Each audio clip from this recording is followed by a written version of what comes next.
We've only been using cell phones regularly in this country since 1996. And that's important because research takes time. It can take decades to actually get answers. So when you hear that we know that they're 100% safe, we actually don't know.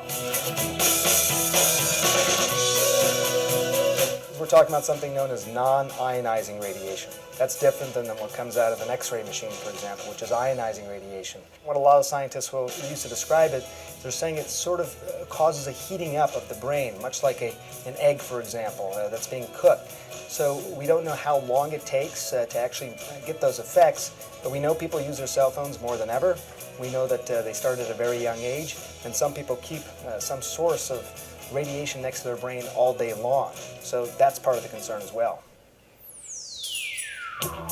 Most people, including myself, don't always read the inserts that come with devices. But if you were to, on a BlackBerry Bold, for example, you'd find that it actually tells you in the manual to keep this about an inch, 0.98 inches away from your head.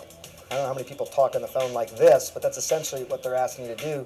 With an iPhone, for example, it's 5/8 of an inch. So if you read those manuals closely, you'll see that that's what they're asking you to do, and it's also part of the reason that they give you earpieces to wear instead of holding the phone to your ear. Your phone is not always emitting the same level. In those really tough times when you're really struggling with your phone, which I do all the time, you're in a bad cell area, you're not getting good reception, your phone's actually working harder. It sends signals back and forth to the nearest tower, but if your phone's not working well, it means it's sending more of those signals, more of that energy, and more of that radiation. Those are good times to put the phone away.